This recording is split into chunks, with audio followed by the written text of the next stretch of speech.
So behind me we have a 2020 bad boy 54-inch zero turn. We're going to be doing some winterizing, get it ready for storage. We're going to go through and remove the spark plug, fog the engine, remove the belts, change the oil, and drain the fuel. I've already got some clear gas, ethanol-free gas that we're going to put in and fill it up. Let's go ahead and take you over the machine and get started. So here we go, we got a 726 cubic inch, I guess that's what that is, cc. And the Kawasaki engine. We got the spark plug right here, so we're going to go ahead and pull that out. This brand new machine, haven't done anything with it. Fuel filter's over here. And the battery is underneath here. We're going to be removing that as well.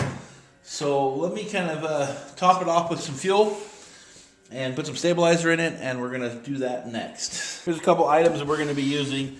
So what I got here is 5 gallons of clear ethanol-free gasoline. I've always used this in all of my machines, but I will also use a couple ounces of Sta-Bil just to kind of help treat that, even though it doesn't have ethanol in it. I'm going to be putting a new fuel filter in, a shut-off valve, quarter-inch shut-off valve, and I'm going to be fogging the engine. So I'm going to take you over to the machine and show you what's the first step. So here's my Sta-Bil. What I'm going to do here is I'm going to just only use about 2 ounces. I'm just going to kind of squeeze it to the top, just because this is a 5-gallon tank, and it's almost completely empty. I think I got about a 1/16 of an inch. I got about a 1/16 inside there. So I'm just going to put the Sta-Bil in there. I'm going to go ahead and top it off with fuel. Alright, so now that we got that full, I topped it completely off. I'm going to take you over to the back of the engine and we're going to take off the air cleaner and get that set up to fog that. So what we're going to do here, we're going to just remove the air cleaner lid, and this is a 7mm. This will take the throttle body off. Now you don't necessarily need to do this unless you're doing what we're doing, it's just fogging the engine. So we'll just pull this off. So it's a good idea to replace that. Quite a bit of crud in there. I kind of use this sometimes when I do my back lot, so it gets kind of dirt and stuff in there, and it's just some grass or whatever. So it's always a good idea to kind of clean that and clean all this stuff as well. But it's not very old either. It's only like, I don't know, 4 months old or so. But now we can access the throttle body here so that we can fog it. I put the air cleaner back on over here just while it was starting up. Now I'm going to go ahead and fog it.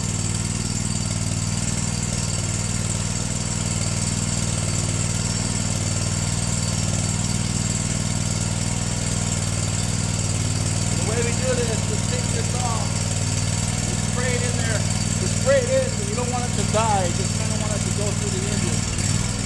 It'll start to smoke.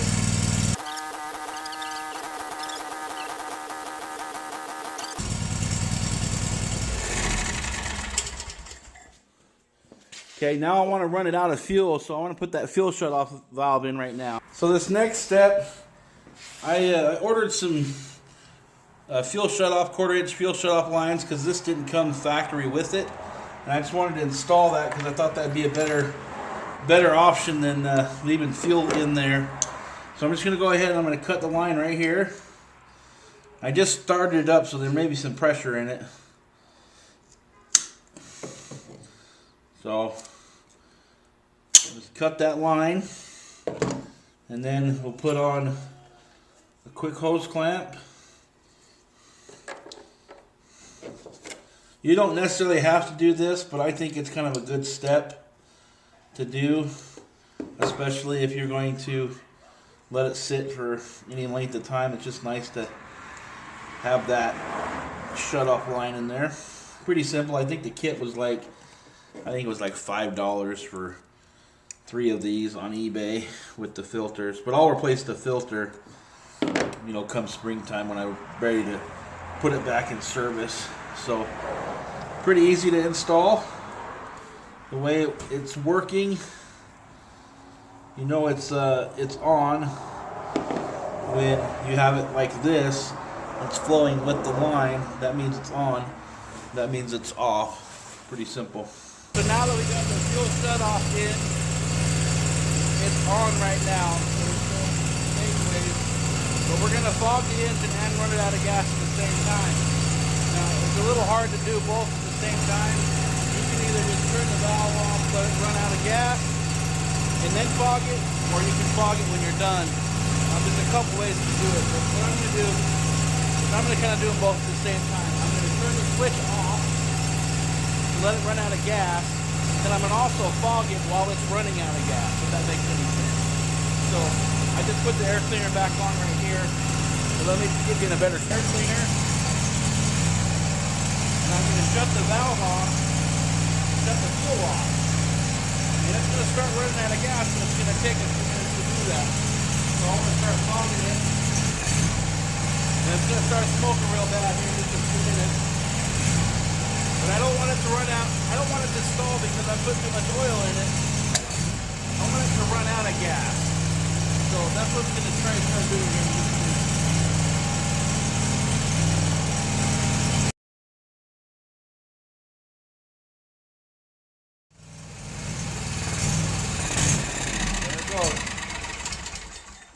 So it ran out of gas, and I fogged it the whole time while it was running out of gas. So now I know it won't start. It's not going to start because there's no fuel going to the system, but there's also fogging oil inside the throttle body. So I'm going to go ahead and try to start it again. It may fire up, but it's going to stall right back out again. See that smoke? That's completely normal. That's what you want. We'll put a little bit more in there. We want that oil inside that cylinder while it's being stored. Now I know it's not going to start because we've taken that. It's only running on the starting fluid.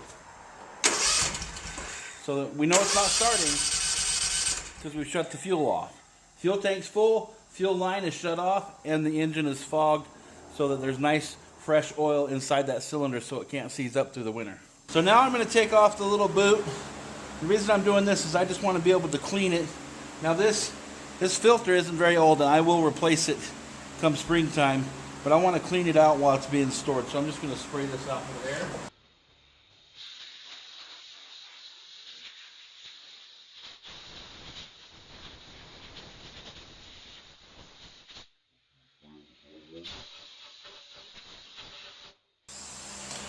And then that's all I really have to do.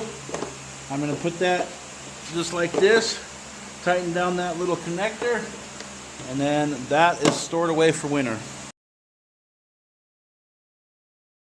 So this next step's optional. I'm not going to do it, but you can if you'd like. Pull the spark plug boot, pull the spark plug, and then do a couple squirts of that fogging oil so it's actually inside the cylinder. I'm not going to do that because I fogged the oil. I fogged that engine pretty good. So I don't think I need to really worry about removing the spark plug. But you can do that if you know you need to replace the spark plug anyway. It doesn't hurt to do that. But this thing only has like 40 hours on it, so it's still pretty new. So the next thing we're going to do now is we're going to flip the seat forward. We're going to go in and disconnect the battery. So now we're going to remove the battery and pull the little tabs back. And we're going to grab an 11 millimeter. And go ahead and remove this.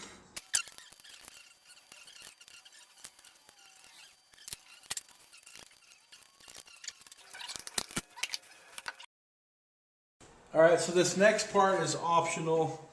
I'm going to kind of show you what tool I use to remove the belt. If I can get it off. There's a couple different ways to do it. But, so here's the pry bar that I'm using. I'm just going to kind of set it down in here and kind of wedge it between this bolt and this pulley. If I don't lose it. And then I'm just going to set it in here. It's kind of awkward to get in there. Then I'm just going to pry on it. I'm going to pry this back, if you can see it going back. Then I'm going to take the belt and just pull it off from underneath. Now I'm not going to remove it completely. I'm just pulling it off of the pulley so that it doesn't sit on there all winter long. So now the belt is removed right here, and then we just got to pull the pry bar out. And then that It'll just kind of pull it back a little bit to get the pry bar out. Okay, so there's the pry bar. It's not real easy, but it is possible.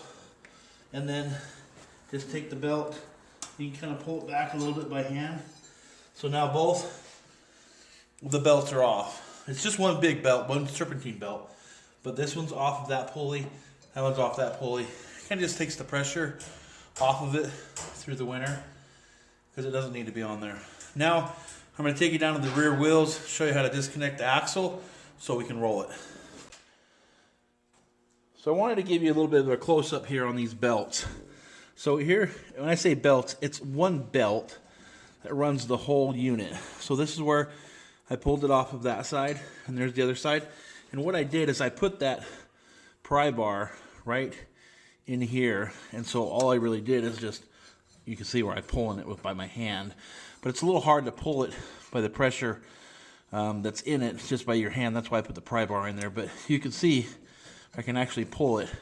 So the pry bar goes right in here so that you can wedge it down to get the belt off. Okay, so here's the axle, goes across the back. Right here are some pull pins. Okay, get you a little bit closer. So all you gotta do is just pull this pin out. I've already got them in neutral. So you just pull this pin out.